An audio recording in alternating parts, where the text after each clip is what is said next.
नमस्कार, मैं हूं आपका दोस्त विजय विद्रोही। आप मुझसे जुड़ चुके हैं, इसके लिए आप सबका तहे दिल से शुक्रिया। अगले 10-12 मिनट आपसे जुड़े रहने की कोशिश करूंगा। तो आपको खबर पता ही चल ही गई होगी कि जेडी वैंस अमेरिका के उपराष्ट्रपति इस्लामाबाद से अपने देश रवाना हो चुके हैं। 21 घंटे की बातचीत चली। 21 घंटे की बातचीत के बाद अब क्या माना जाए? क्या बातचीत टूट चुकी है? क्या बातचीत में ब्रेक आया है? क्या 21 घंटे की थकान की थकावट दूर करना चाहते हैं दोनों पक्ष? क्या ईरान एक बढ़िया सौदेबाज साबित हुआ है, बढ़िया नेगोशिएटर शामिल हुआ है और जेडी वैंस वार्ता में इसलिए भी सफल नहीं हो पाए कि 6 से 1 दर्जन बार ट्रंप के साथ उनको बातचीत करनी पड़ी और ट्रंप ने संधि नहीं होने दी? क्या ट्रंप की एक चाल थी कि जाइए बात कीजिए लेकिन किसी बात पर इकरार मत कर लीजिएगा और वापस आ जाइएगा और बाद में देखा जाएगा? कुल मिलाकर जो मेरा व्यू पॉइंट है, मुझे लगता है कि बातचीत टूटी नहीं है, बातचीत अटकी है।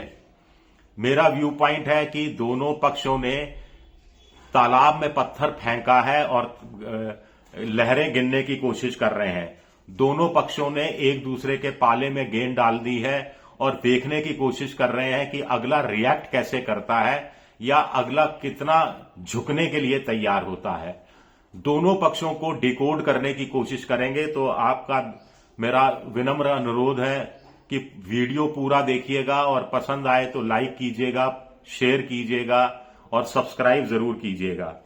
पहले किसकी बात करें? पहले ईरान की बात कर लेते हैं, क्योंकि ईरान ने पहले प्रेस कॉन्फ्रेंस की या ट्वीट पर ईरान ने पहला 21 घंटे बाद वार्ता को लेकर ट्वीट किया। ईरान के विदेश मंत्रालय के प्रवक्ता इस्माइल बकई ने कहा कि बात इंटेंसिव रही। बातें 21 घंटे की जो बातचीत थी बड़ी इंटेंसिव रही यानी हर मुद्दे पर बात हुई, गहराई से बात हुई, तर्क वितर्क से बहस हुई, एक दूसरे के रुख को जाना गया सभी मुद्दों पर। दरअसल 3 मुद्दे हैं जिनको लेकर मोटे तौर पर कहा जा रहा है कि बातचीत अटक गई है। एक मुद्दा है, सबसे बड़ा मुद्दा अमेरिका की नजर में कोर इश्यू है, न्यूक्लियर प्रोग्राम यानी परमाणु हथियार नहीं बनाएगा ईरान, इसके ऊपर। दूसरा है हरमुज की खाड़ी को लेकर और तीसरा है ईरान की तरफ से कि लड़ाई पूरी तरह से बंद होनी चाहिए, आधी अधूरी लड़ाई बंद नहीं होनी चाहिए और लेबनान को भी इस सीज फायर में शामिल किया जाए। ये कुछ मुद्दे थे, तो डिकोड कर रहे थे हम। तो ये एक पॉजिटिव बात कहूंगा मैं। अगर ईरान के प्रवक्ता कह रहे हैं कि बातचीत इंटेंसिव रही, बहुत गहराई के साथ रही, तो इसका मतलब ये पॉजिटिव बात है। दूसरा, ईरान ने अमेरिका के पाले में गेंद डाल दी है, क्योंकि ईरान ने अब कहा है कि ट्रंप के ऊपर निर्भर करता है कि आगे की बातचीत को लेकर कि वो कितने गंभीर हैं और कितना हम पर विश्वास करते हैं। ईरान ने साफ कर दिया कि अमेरिका जो मांग रहा था वो ईरान देने की स्थिति में नहीं था, और ईरान भला देने की स्थिति में कैसे हो सकता है जबकि अपर हैंड ईरान का है। एक्सेसिव डिमांड्स यानी अत्यधिक मांग अमेरिका कर रहा था, अनलॉफुल रिक्वेस्ट कर रहा था, यानी अमेरिका की मांगे व्यवहारिक नहीं थी, हद से ज्यादा थी, औकात से बढ़कर थी और ईरान के वैधानिक अधिकारों के खिलाफ थी। ईरान के लेजिटिमेटेड राइट को और इंटरेस्ट को सम्मान करना चाहिए ट्रंप को, ये बात ईरान ने की है। लेजिटिमेटेड राइट यानी वैधानिक अधिकार, इसका मतलब है कि हरमुज की खाड़ी खोलने के लिए ईरान कतई तैयार नहीं। इंटरेस्ट की बात है तो खाड़ी देशों में ईरान का जो 3 तरह का इंटरेस्ट है, एक तो हूती, हमास और हिजबुल्लाह पर भी हमले नहीं हो, दूसरा इजराइल की दादागिरी को कम किया जाए, तीसरा जो जीसीसी के देश हैं, गल्फ कॉरपोरेशन कंट्रीज हैं, जो खाड़ी देश हैं, उनके साथ संबंध बेहतर होने की बात की जाए। कुल मिलाकर ऐसा लगता है कि ईरान को बातचीत की कोई हड़बड़ी नहीं है, डील करने की कोई हड़बड़ी नहीं है। ईरान टो लेना चाहता था, ईरान ने टो ले लिया। ईरान अपनी बातों पर अड़ा हुआ है, झुकने के लिए तैयार नहीं है। ईरान ने स्पष्ट कर दिया है कि जब तक वो रीजनेबल डील नहीं करेगा अमेरिका, यानी विवेकपूर्ण डील नहीं करेगा, तार्किक समझौता नहीं करेगा, तब तक हरमुज की खाड़ी का जो स्टेटस है मौजूदा उसमें कोई बदलाव नहीं होगा।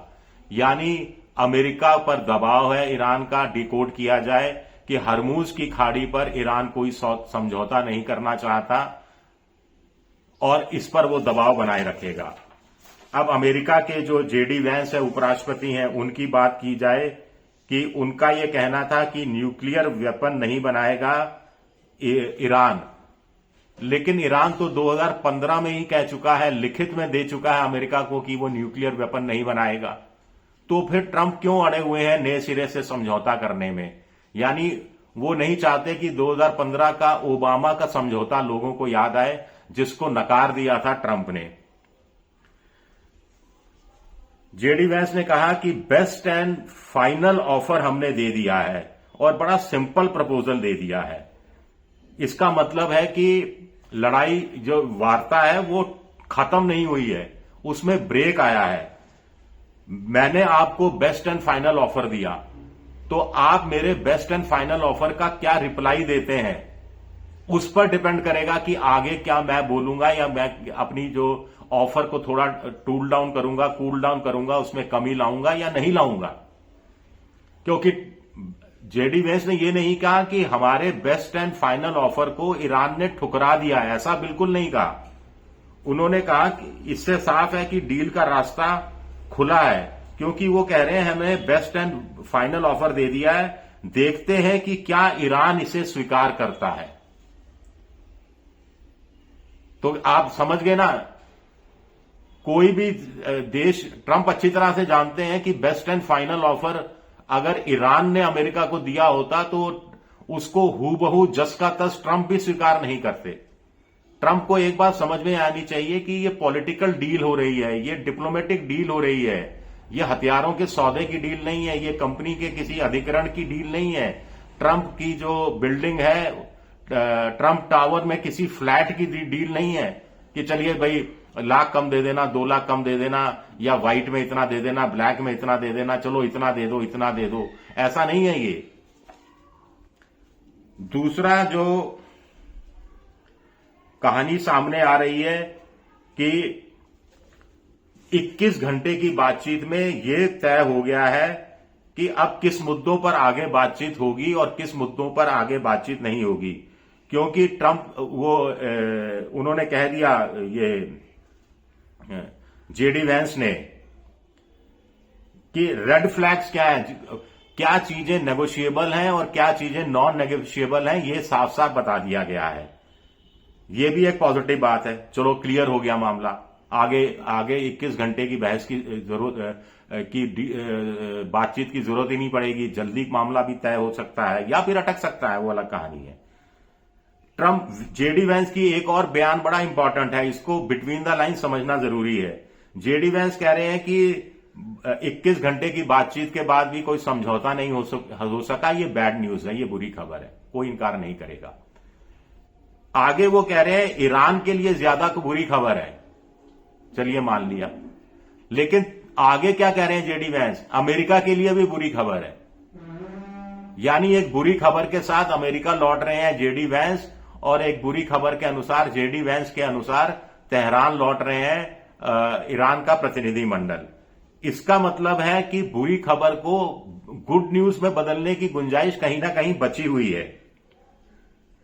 ऐसा लगता है, मुझे लगता है कि दोनों पक्ष थोड़ा सा समय चाहते हैं कि थोड़ा सा अध्ययन कर लिया जाए, राय मशवरा कर लिया जाए, ट्रंप नेतन्याहू से राय मशवरा कर लें, अपने नाटो के कुछ दोस्त जो बचे हैं उनसे राय मशवरा कर लें, भाई ये ट्रंप ईरान का ये ऑफर है, क्या किया जाए। ईरान भी चाहता है कि अमेरिका के ऑफर पर वो अलग से चीन से बात कर ले, पुतिन से बात कर ले, तुर्की से बात कर ले, सऊदी अरब से बात कर ले, खाड़ी देशों से बात कर ले। और अब आगे क्या होगा? आगे 3 संभावनाएं दिखती हैं। क्या चीन, जिसने इतनी मेहनत की, ये अपनी मेहनत को जाया होते देखेगा, या वो नए सिरे से ईरान पर कुछ दबाव डालेगा, कुछ दबाव ट्रंप पर डाला जाएगा और बीच का रास्ता निकालने की कोशिश की जाएगी। यूरोपीय देशों जिनको बड़ा झटका लगा है, ये 21 घंटे की बातचीत का कोई हल नहीं निकला, वो एक दबाव डालेंगे ट्रंप पर कि बातचीत के क्रम को आगे बढ़ाया जाए, इस सिलसिले को रोका नहीं जाए, ईरान से भी बात की जाएगी। ट्रंप ने के जो उपराष्ट्रपति हैं जेडी वेंस, उन्होंने पाकिस्तान के लिए तारीफ की कि बातचीत का भले ही कोई नतीजा इस समय नहीं निकला हो, लेकिन जो ईमानदारी से पाकिस्तान ने जो सार्थक पहल की और जो कदम उठाया उसकी वो भूरी भूरी प्रशंसा करते हैं। अब देखिए, एक और डिकोड किया जा सकता है कि ट्रंप क्या चाह रहे थे।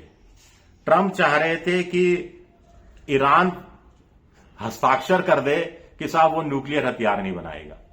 ट्रंप चाह रहे थे कि ईरान हस्ताक्षर कर दे कि हरमुज की खाड़ी खोल रहा है वो। लेकिन ईरान ऐसे कैसे मान ले? ईरान दो बड़ी बातों पर कंसेशन ऐसे कैसे दे दे, जबकि जीती हुई स्थिति में ईरान है। ईरान के बदले में भी तो चाहिए। आप बदले में ईरान की झोली में क्या रख रहे हैं? हरमुज की खाड़ी वो खोल दे और टोल टैक्स नहीं लगाए तो उसको जो लड़ाई में नुकसान हुआ है उसकी भरपाई की क्या ट्रंप कोई व्यवस्था कर रहे हैं? बैंकों में जो पैसा जब्त है करीब 120 बिलियन डॉलर का, उसको धीरे धीरे खोलने का संकेत ट्रंप की तरफ से दिया गया, लेकिन कहा गया कि डील साइन होने के बाद पैसा रिलीज किया जाएगा। दूध का जला है ईरान, छाछ फिर तीसरी बार फूंक फूंक कर क्यों नहीं पीना चाहेगा?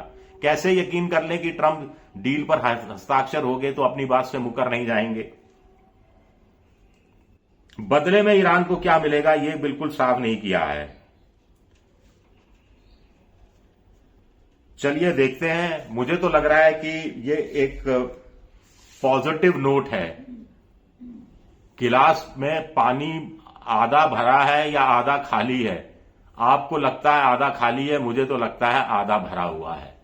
आगे भी इस पर मैं वीडियो बनाऊंगा। शुक्रिया मेरा ये वीडियो देखने के लिए। पसंद आए तो लाइक कीजिए, सब्सक्राइब कीजिए, शेयर कीजिए। आप मेंबरशिप ड्राइव में भी जा सकते हैं। शुक्रिया, बहुत बहुत शुक्रिया।